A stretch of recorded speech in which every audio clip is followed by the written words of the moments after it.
ஜின்சல் அப்படியே உறைஞ்சு போய் அந்த கேட் முன்னாடி நிக்கும் போது பின்னாடி இருக்கவங்களாம் மிஸ்டர் வு சார் என்னாச்சு உங்களுக்கு அப்படின்னு சொல்லி கேட்டுட்டு இருக்காங்க. இங்க ஜின்சல் நினைச்சு பார்த்துட்டு இருக்கான், என்னது என்னோட போன்ஸ் எல்லாம் சில் ஆகிற அளவு ஒரு பயங்கரமான ஆரா உள்ள இருந்து வருதே அப்படின்னு சொல்லி அவன் ரொம்ப பயந்து பார்த்துட்டு இருக்கான். அந்த ஒரு பேனல் நம்ம கிட்ட எப்படி காட்டுறாங்கன்னா ஜின்சலுக்கு பின்னாடி டெத்தே வந்து நிக்கிற மாதிரி பாத்தீங்கன்னா அவன் ஃபீல் பண்றான். ஜின்சல் உடனே பின்னாடி இருக்கவங்களை திரும்பி பார்த்துட்டு ஏதாவது மேஜர் கில்ட் பக்கத்துல ரைட் பண்ணிருக்காங்களா அப்படின்னு சொல்லி கேட்கறான். அதுக்கு அதுல இருந்து ஒருத்தர் சொல்றான், ஆமா சார் ஹண்டர்ஸ் கில்ட் பக்கத்துல இருக்கக்கூடிய ஒரு கேட்டை வந்து இப்ப ரைட் பண்ணிருக்காங்க அப்படின்னு சொல்லி சொல்லும்போது ஜின்சல் சொல்றான், அந்த கில்ட்ல இருக்கக்கூடிய 2 எஸ்ராங் ஹண்டர் என்ன பண்ணிருக்காங்க அப்படின்னு சொல்லி கேட்கும்போது இன்னொருத்தர் சொல்றான், சோயும் மிஸ் சாஹே இன்னும் 2 பேருமே அந்த ஒரு கேட்ல பார்ட்டிசிபேட் பண்ணிருக்காங்க அப்படின்னு சொல்லி சொல்லும்போது ஜின்சல் சொல்றான், ஒரு எமர்ஜென்சி ரெக்வெஸ்ட் அவங்களுக்கு அமைச்சு உடனடியே அங்க கூப்பிட்டு வர சொல்லுங்க அப்படின்னு சொல்லி ஆர்டர் போடுறான். அப்படியே அந்த ஒரு கேட்டை பார்த்துட்டு உள்ள என்னதான்டா பண்ணிருக்க சங்ஜின் வு, அங்க என்னதான் நடக்குது அப்படின்னு சொல்லி கோவமா அந்த ஒரு கேட்டை பார்த்துட்டு இருக்கான். அப்படியே இந்த கார்டியன் டெம்பிள்குள்ள ஆர்கிடெக்ட் அவனோட 6 ரெக்கை அப்படியே சொல்லட்டி அது ஒரு கையா மாத்துறான். ஜின்னு எதிர்பார்க்காத நேரத்துல அவன் கண்ணு முன்னாடி இருக்கும்போது ஃபிராக்ஷன் ஆஃப் செகண்ட்ல ஜின்னுக்கு கிட்ட வந்து ஓங்கி ஒரே பஞ்ச் விடுறான். ஜின்னு உடனே அதை பிளாக் பண்ணிடுறான். என்னதான் பிளாக் பண்ணாலும் அவன் வந்த ஃபோர்ஸுக்கு அவனை பஞ்ச் பண்ண ஃபோர்ஸுக்கு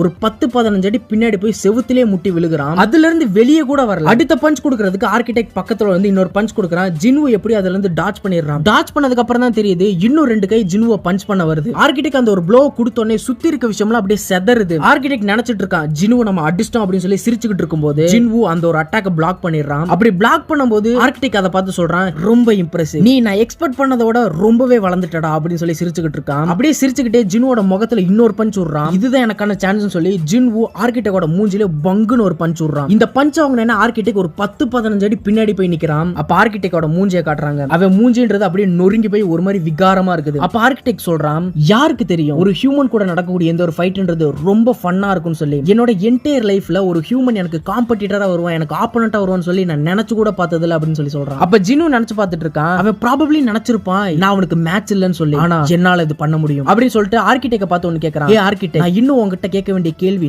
நிறையவே இருக்குது அப்படின்னு சொல்லி சொல்றான். அப்படி ஆர்கிடெக்ட பார்த்து ஒரு கேள்வி கேக்குறான், எதுக்காக அந்த சிஸ்டத்தை நீ உருவாக்கணும், அது மட்டும் இல்லாம இதுல என்ன ஒரு பிளேயரை எதுக்காக நீ செலக்ட் பண்ண, என்னதான் அந்த உலகத்துல நடந்துட்டு இருக்கு அப்படின்னு சொல்லி கோவமா ஆர்கிடெக்ட பார்த்து கேட்டுட்டு இருக்கான். ஆர்கிடெக்ட் ஜின்னு அடிக்க வர மாதிரியே வந்துட்டு, உனக்கு இது தெரிஞ்சாகணுமா, நீ நினைச்சிட்டு இருக்க போல என்ன கில் பண்ணிட்டா உனக்கு எந்த ஆன்சரும் கிடைக்காதுன்னு சொல்லி அப்படின்னு சொல்லிட்டு ஜின்னு அட்டாக் பண்ண வரா. ஜின்னு உடனே நினைச்சிட்டு இருக்கான், க்ளோஸ் காம்பேக்ட் எனக்கு கண்டிப்பா பெரிய டிஸ்அட்வான்டேஜா இருக்கும், அதனால நான் லாங் ரேஞ்சில இருந்து அடிக்க போறேன் அப்படின்னு சொல்லி கொஞ்சம் தூரமா போய் கமாண்டர்ஸ் அத்தாரிட்டி ஆக்டிவேட் பண்றான். அப்ப ஆர்கிடெக்ட் சிரிச்சுக்கிட்டே, என்ன தூரத்துல இருந்து நீ அட்டாக் பண்ண போறியா, அதுல ஒரு பையனும் கிடையாதா அப்படின்னு சொல்லி அவனும் கமாண்டர்ஸ் அத்தாரிட்டியை யூஸ் பண்றான். 2 ஃபோர்ஸும் ஒன்னு சேர அந்த இடத்துல படும்போது அந்த இடத்துல ஒரு பெரிய பிளாஸ்டே கிரியேட் ஆகுது. அப்ப ஜின்னு நினைச்சு பார்த்துட்டு இருக்கான், இவன் நான் யூஸ் பண்ணக்கூடிய அதே அட்டாக் யூஸ் பண்றானே, லாங் ரேஞ்சில இருந்து அட்டாக் பண்ற அட்டாக்கும் பாயிண்ட்லெஸ் தான் போல அப்படின்னு சொல்லி நினைச்சிட்டு இருக்கான். அப்ப ஆர்கிடெக்ட் சிரிச்சுக்கிட்டே சொல்றான், என்ன கில் பண்றியோ இல்ல கில் பண்ணாம விடுறியோ உனக்கான ஆன்சர்ன்றது உன்னை கண்டிப்பா வந்து சேரும், இதெல்லாம் ஆல்ரெடி டிட்டர்மைன் பண்ணது அப்படின்னு சொல்லிட்டு சுத்தி இருக்கக்கூடிய ஆயுதத்தெல்லாம் அவனோட 6 கையில எடுக்கிறான். எல்லா ஆன்சரும்